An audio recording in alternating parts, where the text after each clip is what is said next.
Todd is not only a remarkable, successful 30-year titan in business with having multiple businesses that generate multiplied millions of dollars.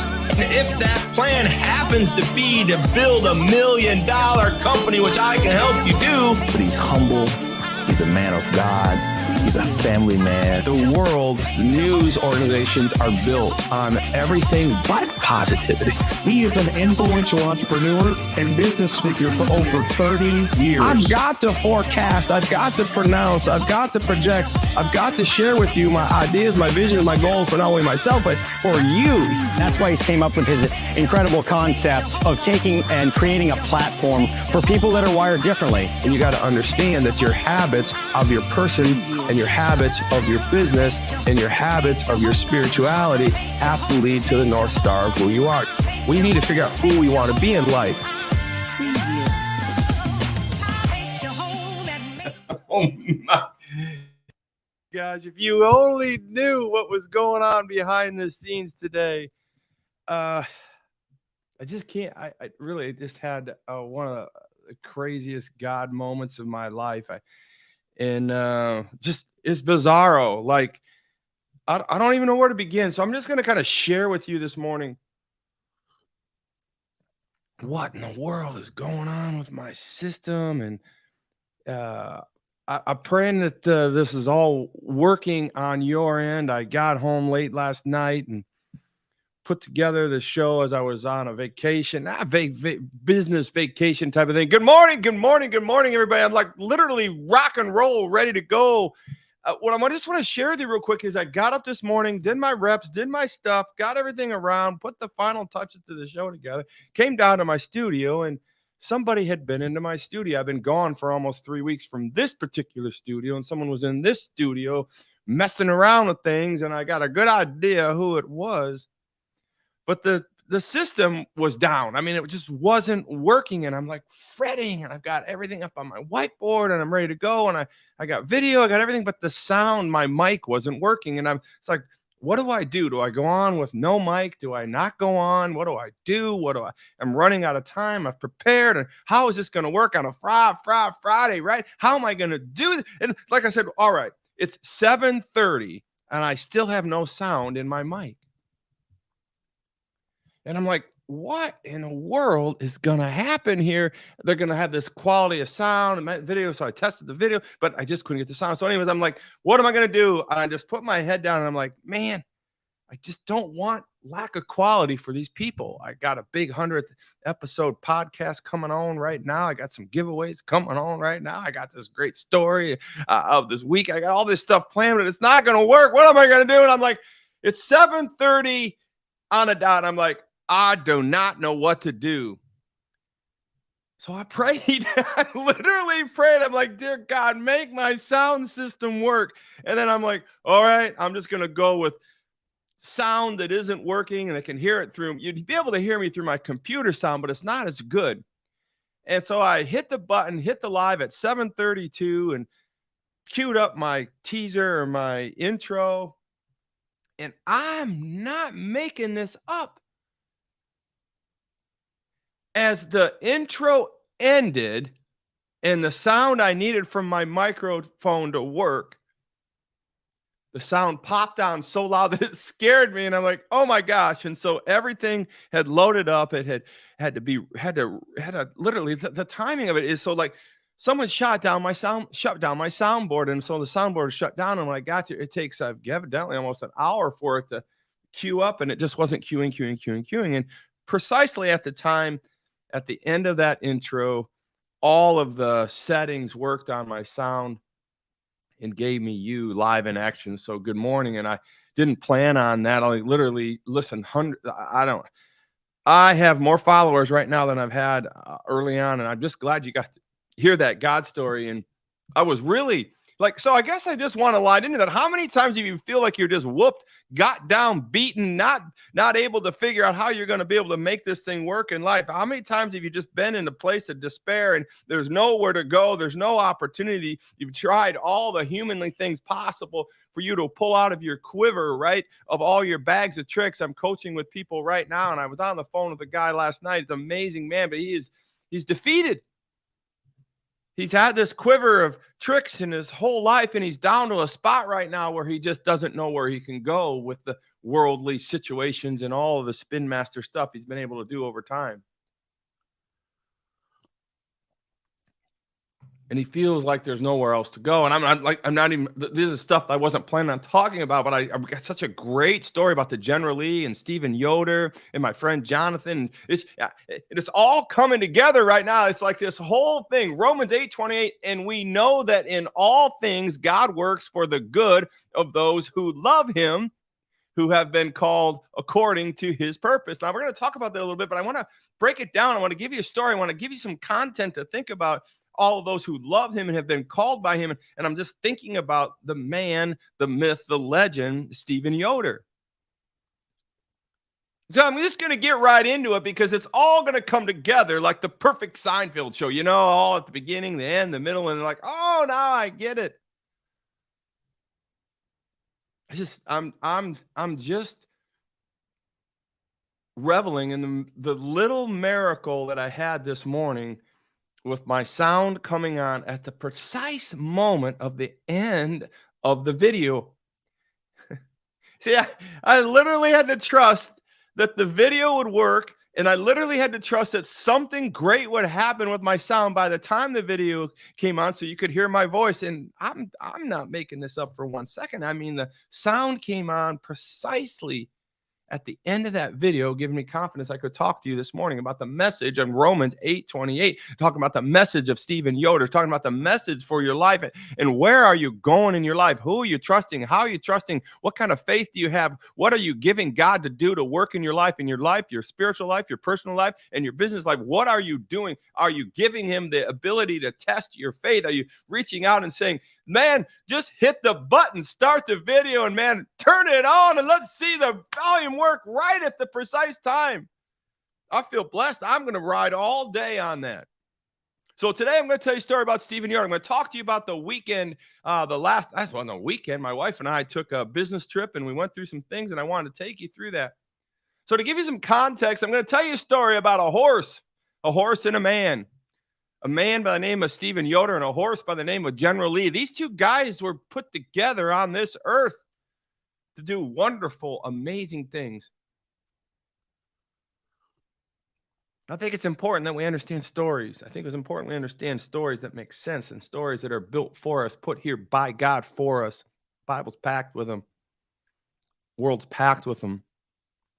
I didn't think I was going to go to the world standardbred horse show world championships to learn and get lessons in Romans 8:28. I didn't think I was going to go there to do anything but see a friend by the name of Stephen. I didn't think that anything I was going to meet a guy by the name of Jonathan. I didn't think I was going to meet his lovely fiance. I didn't think I was going to ever meet a horse by the name of General Lee, and that my life would be changed for it, and that I would be talking to you about it this morning. I was literally having dinner with these men and their families and his little son Timothy, Jonathan's little son Timothy. We were having dinner together and we were talking about it, and I heard the story of the General Lee, and I started taking notes, and Jonathan looked at me. He goes, how are you? What are you doing? And I said, I'm putting down some notes because I'm going to tell this story on my show. On your show?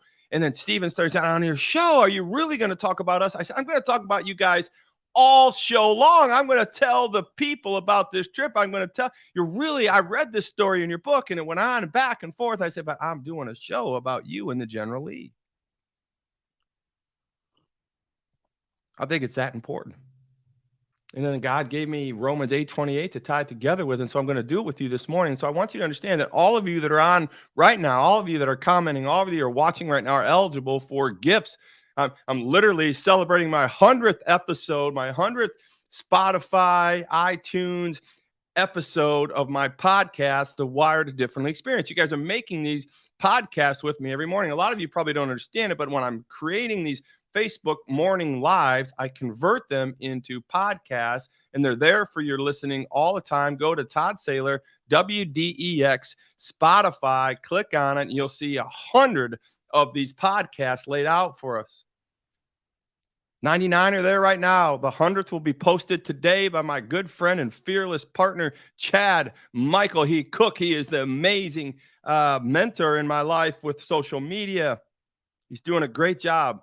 Chris Billups is doing an amazing job with Wired Differently and the funnels and the websites and all this. But listen, I want to talk to you about Stephen Yoder. I met Stephen Yoder at an event I was doing almost a month ago now, where I took men on a corporate team building piece, and we developed their raised iron on iron appetite and understanding for their life in business and God on a Tiki Hut private retreat.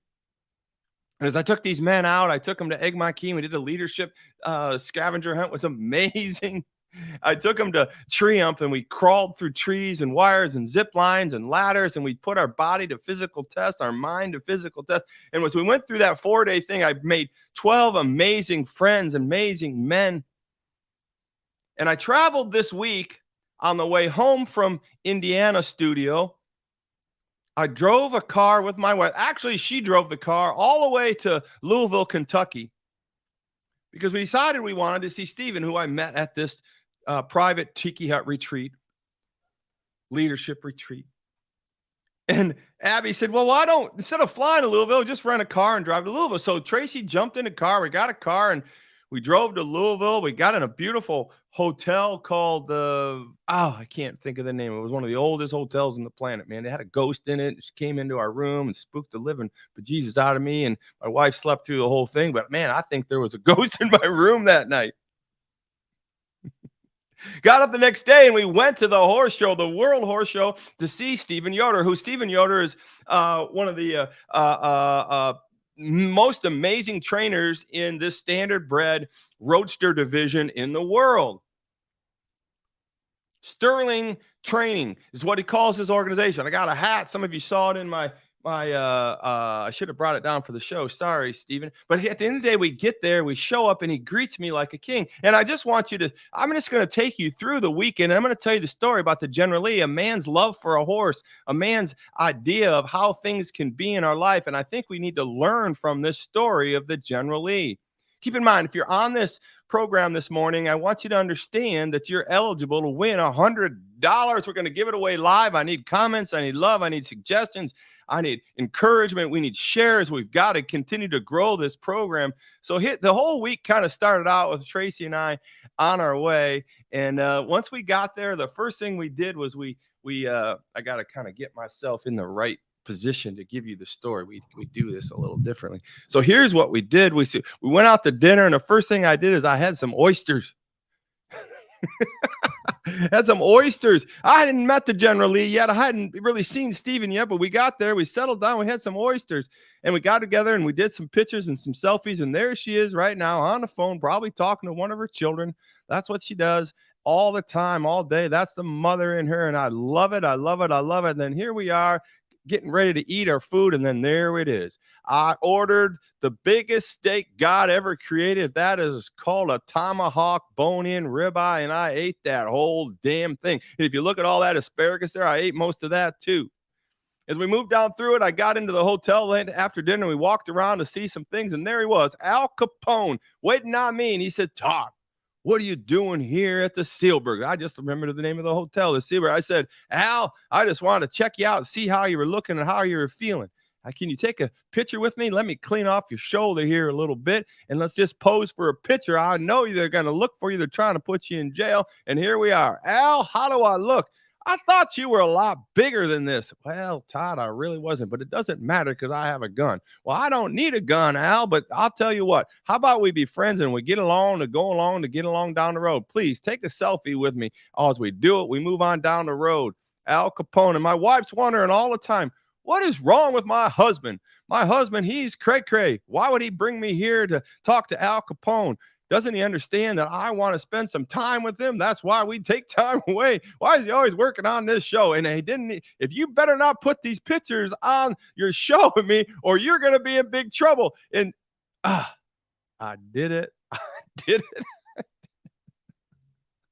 Baby, I love you. Thanks for posing in the most amazing place. And as we move on, we finally get to the event, and we see my brother. There he is, Stephen Yoder. 7-time, 100-time. I don't know how many times he lost, how many times he's been a world champion. Don't put him down. Let him die trying to live. That's a quote we're told titled this story today. And this is the man that I went down to see, the world champion breeder, the world champion trainer, the world champion human being, Stephen Yoder. And when we got to the event, after all those preumps and getting past the man, the myth, the gangster, we got here to see the real man, Stephen Yoder. And as we got to Stephen Yoder, he said, "Stay right where you are. I'll find you." So he comes all the way down there to find me. He picks me up. He says, "How you doing? I missed you." I said, "I missed you too." And we took this picture. It's an amazing, amazing moment as we get to this world championship. And he spends the time to meet me and greet me. Takes us back. And this is my first meeting of General Lee. And that's what the story is going to be about. It's about Stephen Yoder and his horse, General Lee. This is the General Lee. They're taking his coat off of him. There's vibrators in that coat to get him ready for the show. And I got to meet General Lee for the first time. I just thought it was a horse until I heard the story I'm going to tell you. This is my wife meeting Jonathan and his son, Timothy. Timothy is one of the most remarkable young men I've ever met in my life. And I got to tell you, Jonathan, I sat next to me through this horse show. And as I walked through the show and did the yard, he became my friend. And I'm eager to do more with Jonathan. I'm eager to meet Timothy again and his 5 brothers and all that's going on there. But Jonathan is an amazing man because we sat and watched the shows, and almost money for money, he picked the winner of every show. Amazing eye, amazing dude. And this is, here we are in the General Lee's headquarters. This is where General Lee hangs out at the World Championship with Stephen Yoder and all the trainers and working around there. And this is a picture of the gang having dinner where I'm about ready to tell you the story that went down. This is the event. This is the horses lined up. One of the events. This is an amazing riders event. This is a picture of me where I finally met General Lee. So General Lee, let's get right to it. General Lee was Stephen Yoder's a horse that he had kind of encountered and bred as a younger aged man as he was going through this. And this horse was born on his farm with him. And he was a special horse because he had moved through a lot of horses. But I want you to understand the story of General Lee because I'm going to tell you a few things about General Lee. I'm going to tell you a few things about Stephen Yoder. I'm going to tell you a few things about Romans 8:28. And we know that in all things, God works for the good of those who love him, who have been called according to his will. General Lee was a special horse because when he was born, he was a misfit. He wasn't quite right. He didn't fit in the horse world. He wasn't what Stephen had hoped he would be. He wasn't exactly that perfect horse, but there was something special about the General Lee. He had a flare in his eye. He had an attitude when he hit the ground. He was just a little different. But he wasn't what Stephen expected him to be. As a matter of fact, he was a little bit clumsy. He was a little bit awkward. He was a little bit of a misfit. Matter of fact, he was such a misfit, he was so clumsy that he fell somehow and on the concrete, moving from the stall to the floor as a little baby, and he did the splits. As he did the splits, he did something to his hip, dislocated it or something awkward, and the vet said, "There's not much we can do for this horse." Stephen said, "But I love this horse. There's something special about this horse. What can I do?" He says, "Well, all you can do is just love on him and see what happens." So Stephen loved on this horse, General Lee. He raised him, he cared for him. But the problem with General Lee is that he could only walk around on 3 legs for the first year of his life. General Lee out of the gate was a misfit. General Lee out of the gate was something that was just a little different. But what was mostly different about the General Lee was Stephen's belief in the General Lee. Stephen's belief in the horse. Stephen's belief is that there was something a little special about this horse. And so what I want to talk to you about is this. The story of General Lee is not only did he start off as a misfit, did he start off in a difficult way, but that he continued in this difficult way. So you got to understand, Stephen Yoder was raised in the Amish culture. And they have a structured belief system. They have a structured mindset of things. And how to look at things and how to give up on things and how to win on things and how to not give up on things. And when the General Lee looked like he almost should have been put down in the first year of his life, Stephen said, "No, I'm not putting this horse down." He believed in the horse. And as the horse became one, he brought a chiropractor over at some point. He felt the time was right and he fixed that horse's hip just right. And all of a sudden the hip popped out and General Lee was walking on all four legs. And after that point, General Lee was off to the races. You see, General Lee is probably one of the most accomplished horses in the sulky riding roadster arena. Multiple world championships, multiple times of being fended and built and strided and roadsters and all the things. Matter of fact, General Lee was the beginning of Stephen Yoder creating his own class of horse for the open division in this roadster racing showing component. You see, Stephen Yoder is a Renaissance man. Why can't I make a horse different, better, stronger, more loving, more caring, more understanding? Stephen was that guy who did that, and the General Lee was one of his prodigies.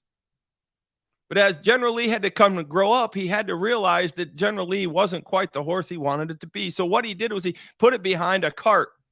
And General Lee, one of the greatest horses to ever compete in this arena, was journeyed as a cart horse to go back and forth from town to town to deliver groceries and children across the city and the county for the Amish culture. But what Stephen knew was that he believed in this horse. And he said, this horse is going to be great.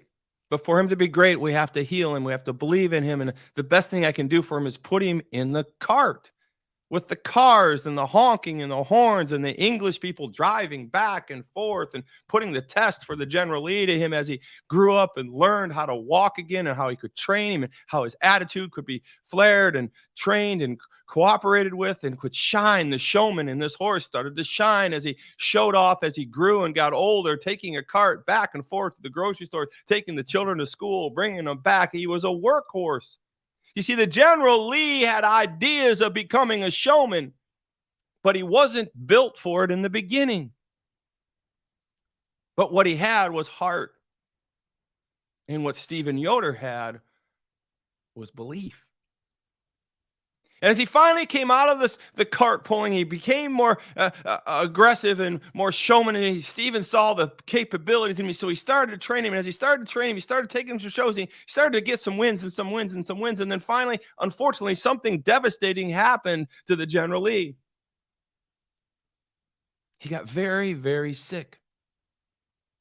This horse that was on the verge of being something extra special in the show arena went down. And this is where I really, really pick up the story, because I want you to understand this is where Stephen really moved me. And this is what I want you to understand right now. As a 3 or 4-year-old, Stephen had to take the horse to the doctor, and the vet, looked at the horse and he said, "I don't think this horse is going to make it.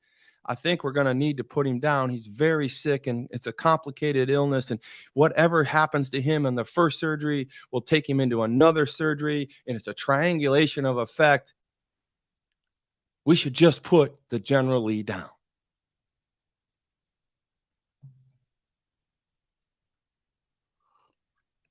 This show is going to go a little long today, so I want you to hang in there with me.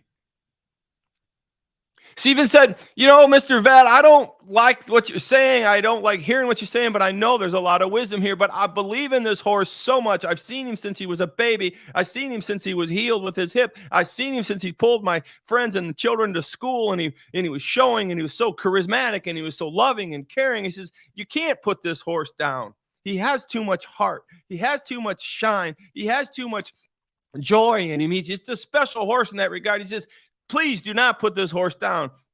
This is what I tell you about this horse. Don't put him down, sir. Let him die trying to live."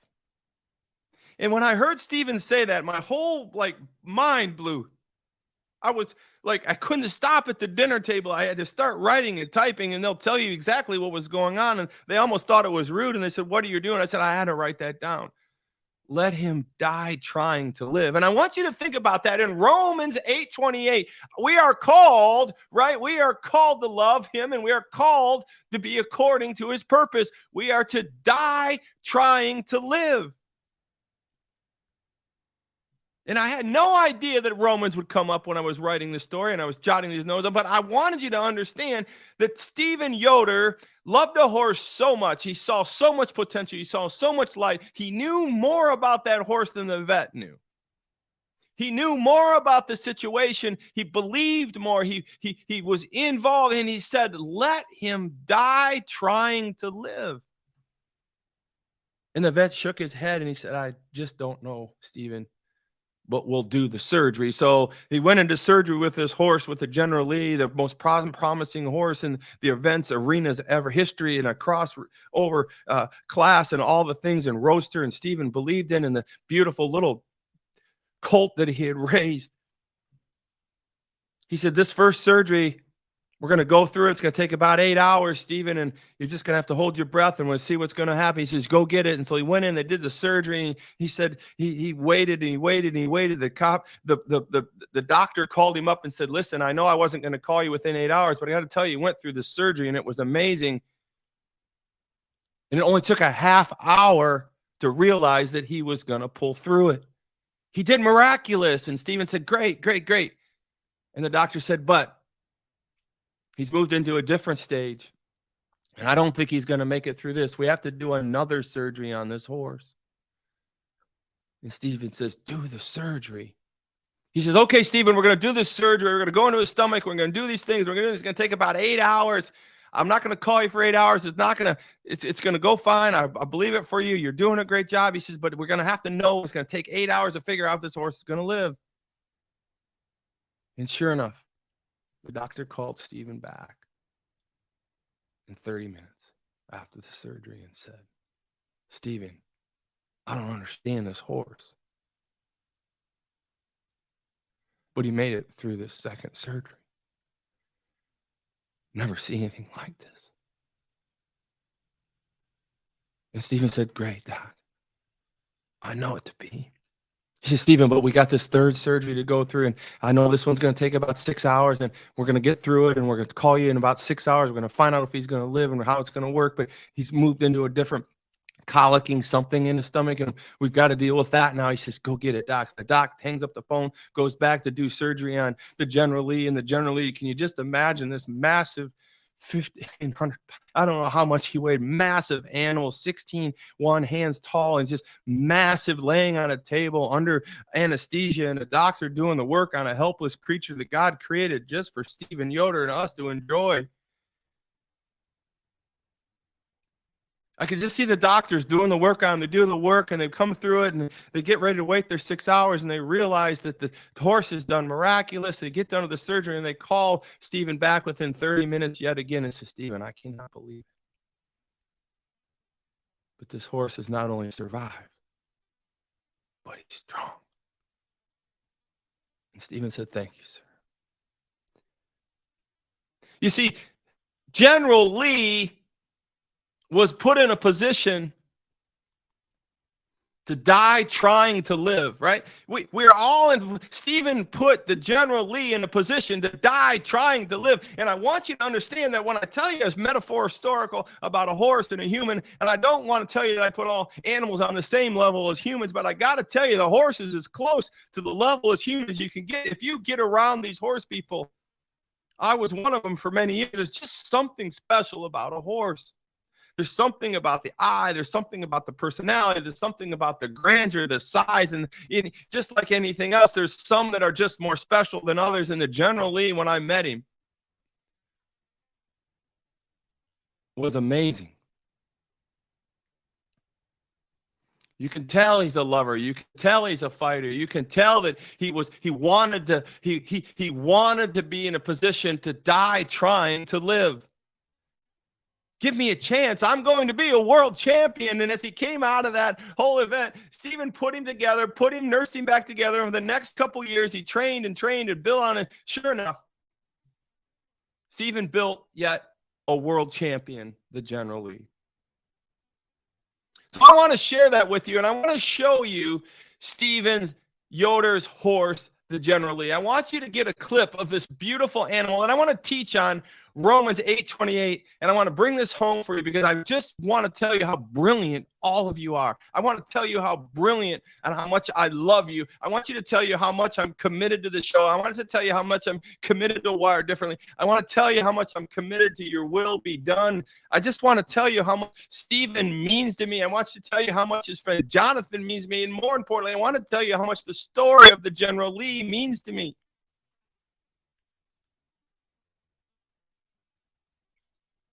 I want you to see this beautiful horse winning this world championship.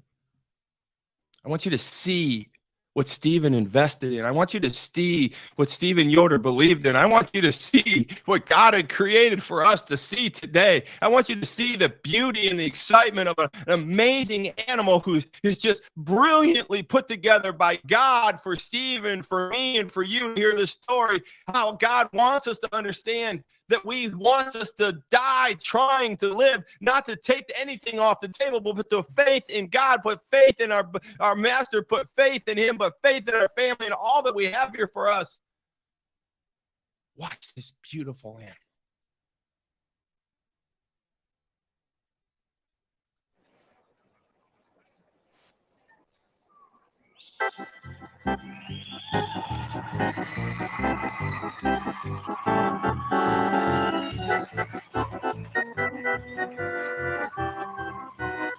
It's amazing. Under our Saturday night spotlight, it's our Kentucky County Fair Road Horse Champion. It's Grand Champion, the General Lee. The General Lee! Stephen Yoder, the owner or the trainer and the driver for Chestnut Dreams LLC of Anchorage, Kentucky. Stephen Yoder and the General Lee. Congratulations. Winning numbers from our road horse class, 387. Look at this. Yes, sir, Stephen. The grandeur. We did it. Yeah, he was so good at Rock Creek, but that's as good as I've ever seen him. Yeah, he felt locked in tonight from the time we started. So I just want to thank her for letting me come back in here and doing this. You're going next. 4 years ago, I first brought him out. I showed him here. The crowd loved him. I didn't get the win, so I'm just thank God I got to do it tonight. And yeah. And it all He's worked just out tonight. Special horse. You bringing him back later in the week? He'll be back. We're not exactly sure what. We'll have to ask the boss. Thanks, Rosemary. Amazing. So I want you to understand. So, like, there's a whole culture out there. There's a whole thing of people out there that not just live in the world that we live in. I don't live in this horse or world arena any longer. I don't live in Stephen's world anymore. I don't understand how this all works. I'm just telling you that I want you to understand the bigger picture here. I want you to understand. Don't put him down, sir. Let him die trying to live. And there's the results of an animal, a human, a bond between God, man, and animal. God, man, and horse, the belief structure that manifests itself into a wonderful miracle, a story that I can share with you. I want you to die trying to live. That horse is beautiful. Did you see how proud the horse was? Did you see how he lifted his feet? Did you see how the horse knew his position in life? Do you see how the horse knew his job? Did you see how the horse was actually celebrating the win? The horse knew that the show was over. The horse knew that he had won the event. The horse knew that the trainer was proud of him. The horse knew that the crowd loved him. The horse was a proudful, beautiful animal that God created because he put him here for Stephen. It was created because Stephen was called to love, because Stephen had been called according to God's purpose to believe and trust and to give back. I know, so you say, Todd, why do you make so much out of stuff? And I said, because I have to. That's what I'm called to do.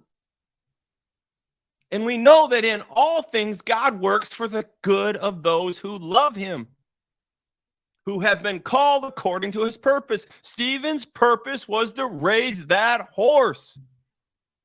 The horse's purpose was to serve Stephen. My purpose is to share the story of God through the General Lee and my good friend Stephen.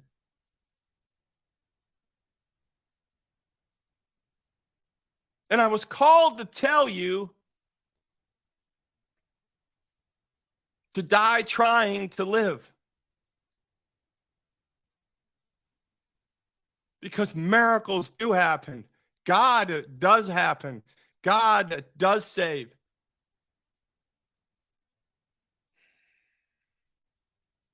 All things God works for the good of those who love him. All things God works for the good of those who love him, who have been called according to his purpose. I want you to take this story. I want to put it in your life. I want you to figure out what is your General Lee? Who is your Stephen in your life? Where are you going? How are you going to take adversity? How are you going to look at this scripture? This scripture in Romans 8:28 was put together for you to understand all things, good, bad, or indifferent, are meant to come together for you in your life. God has put it together, even the bad things in your life, even the fact that the horse did the split and could only walk on 3 legs for a year, even the fact that the horse was at surgery time and time again, but yet God pulled him through time and time again because Stephen believed in him. The horse believed in himself. The whole situation. You think, Todd, well, you're going overboard. I'm not going overboard, because at some point, someday, you're going to face adversity. At some point, someday, you're going to need this scripture, Romans 8:28, and you're going to have to pull on. You're going to say, and we know that in all things God works for the good of those who love him. All things. He didn't just say the good things. He just didn't say the mediocre things. He just didn't say Netflix and YouTube. He said all things, even the strife of being about to face death, even the strife of facing cancer, even the strife of facing bankruptcy, even the strife of my good friend I was coaching the other day, who finds that there's no way out but bankruptcy. But there is, my friends, there is the Lord. There is the belief. There is this idea to don't put him down. There is this idea to try dying to live, right? It's just like we have to fight to the very end. 2 Timothy 4:7 says it very clear right here. I have finished the race. I have fought the good fight. Now it is mine to receive the crowns of righteousness that you bestowed on me. And it's no irony, it's no mistake, it's no accident that the young man by the name of Timothy stared right at me, a 12-year-old Amish little boy. He was one of the most confident, endearing young men I ever met in my life. And he told me the story about General Lee. He knew the story of General Lee. He knew the story of his pony, that he rides to school every day and takes 3 or 4 kids from his village and his brothers and sisters to school to park the pony on the side of the schoolhouse at 12. I mean, it's a big world out there. I mean, we got to get outside ourselves. We got to understand that the General Lee is just one story of a microcosm of what God has put together for us to understand how we are to live our life, trying to live through death. We are on this earth. We are misfits, and the General Lee is an example of the love of our Creator, God with an animal, a God with a Stephen. Stephen is this metaphorical God looking at this metaphorical animal, and he says to them, don't kill him. Let him die trying to live. And that is what God is saying to us in Romans 8:28. And we know that in all things, God works for the good of those who love him. If we love him, all things will work for us, even in death. For those who have been called according to God's purpose. Now you say it's a quantum leap. It's not. I just made it very clear to you what this message was about. And I love this message. I love the General Lee.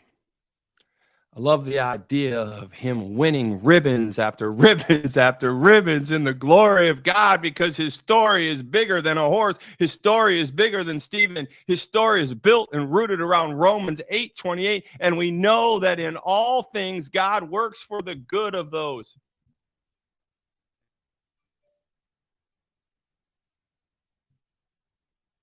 Read it. Understand it. Love it. Live it.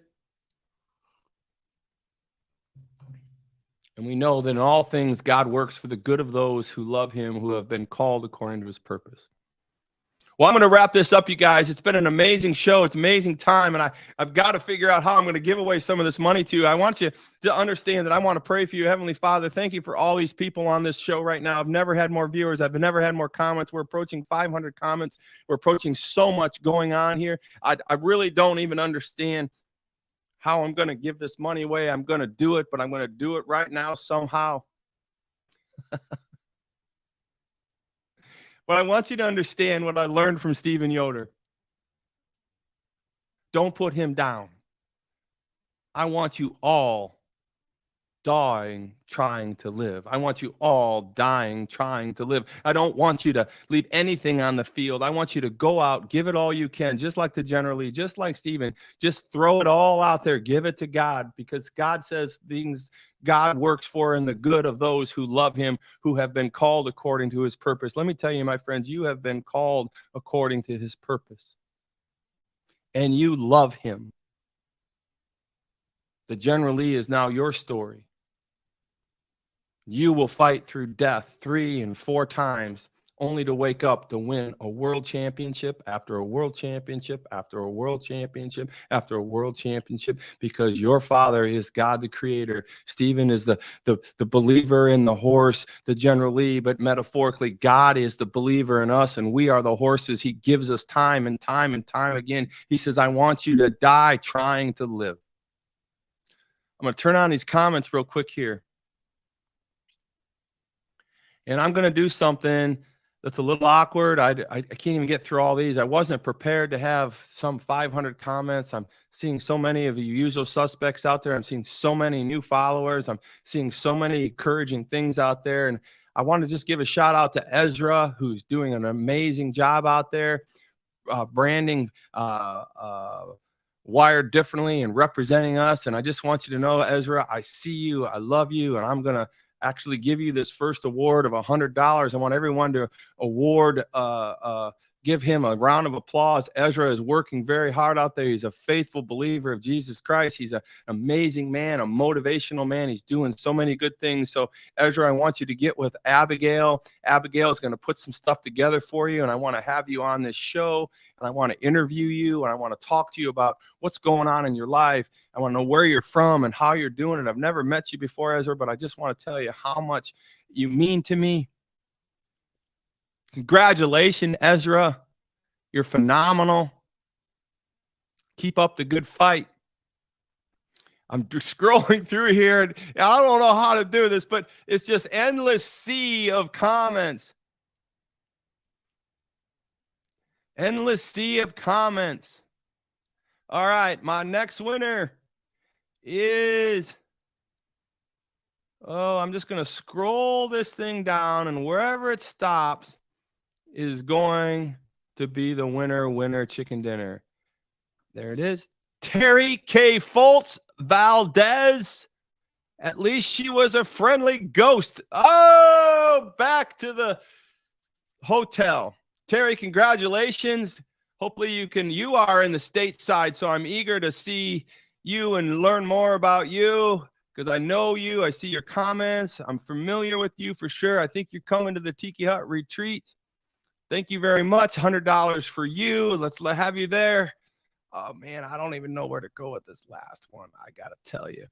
I'm going to go old school here. I'm going to go out of the country one more time. And we're going to go with Wilson Simbier. That's the morning I want to get from the title that caught my attention. Hey, Wilson, I want you to get with Abigail. Abigail will find you. Terry, Abigail will find you. And my man Ezra, I got to tell you, Ezra, you were pretty much not the one that I picked randomly. The other two were a little more random. But Ezra, I just want to reward you for being such a faithful follower and everything you do. So listen, I'm going to continue to give away things. I'm going to continue to support you. I know all of you are working for something in your life, and I know this isn't a lot of money, but it is to some people. And I want to make sure you understand that I do love what I do, and I am very, very proud of you. And I just wanted to share this story. I want the General Lee story to resonate with you. I want you to understand as we close here in prayer that God wants us to die trying to live. And he does that through us by understanding Romans 28, when he says, and we know that in all things God works for the good of those who love him. In all things, pain, strife, difficulties, all things, God wants us to live through him and die with him through time and ages. And those to all those who have been called according to his purpose. Well, you're called according to his purpose because I'm talking to you about it right now. You're called to God right now because John 3:16 tells us that Jesus Christ died on the cross for our sins. And that if you ask him and believe in that truth, the most difficult thing you'll ever do is have faith in something you can't see and believe that he did die on the cross and he did rise from the dead. You shall inherit the kingdom of God. And that's what we're talking about. If you have been called according to his purpose, you've been called now because I've talked to you about it. You have been called now because I'm here with you right now. You can't deny the fact that God has put you, predestined you in front of this message, and now you've heard it, and now you're called to have it. And by taking that calling and answering that prayer, you now will be able to walk in the kingdom. You will now be able to live your life dying to live with him, right? I love the story. It's beautiful. And I masterfully weaved it through in and out, but I want you to have that. I want you to have the winnings. I want you to be on the show. I want you to stick around. We're going to continue to do the things. We got a masterful giveaway that we're doing on some of our other ads. We've got the Tiki Art Retreat coming up. We've got our verbal, and my wife and I are bringing some lucky couples from anywhere in the country here to spend 4 days with us, with yourself, vacationing, mentoring you, spoiling you. What a great day, man. We're in 46 minutes, and I know most of you stuck there with me, and I wish all of you could have won, but we've got your names. We've got you in this. We're going to keep doing it, keep getting on the show. God bless you. I want you to understand how important it is to commit.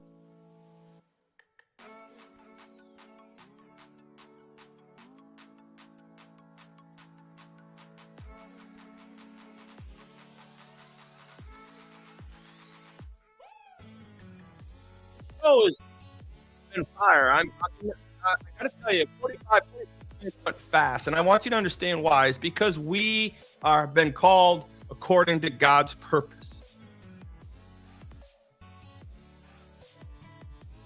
The fact that the sound was off,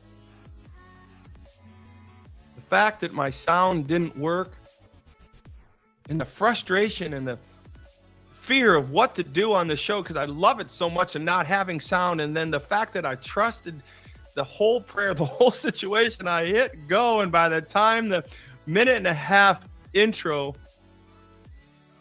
came on, my sound came on at the very end. I mean, listen, I know some of you haven't been here for the whole show, but what a blessing. I knew I had supreme purposeful confidence. I knew that I had been called according to his purpose. I knew that in all things, I mean, but I couldn't really believe that it would work, but then it really did. And I'm like, wow, God, you really showed up. You turned it on right at the exact time.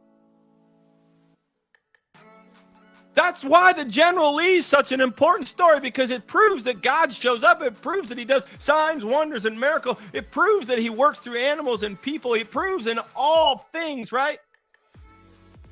Don't put him down. Let him die trying to live. Don't give up. Die trying to live. This is the calling I have for you. This is the message I have for you today, because I know you're wandering. I know you're concerned. I know you're in pain. I know you don't understand how this financial situation is going to work out, but I want you to live by dying to try. I want you to work this out in your life. You can't give up. We are called to die trying to live. Stephen Yoder brought it to me so clearly. We have been called according to his purpose to die trying to live in his image. And then John 3:16 so clearly takes us to the kingdom here and after. I just want to tell you how much I love you. I want to close this show out. I want to tell you I've got some, I don't know, 400 comments. Just keep coming and coming and coming.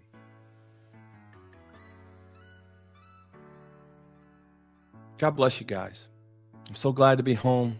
Thank you, Tracy, for the trip. Thank you, Stephen, for the story. Thank you, Jonathan. Thank you, Timothy. Thank you, General Lee. God bless you guys. Have a great day. Remember, you've been called to die trying to live.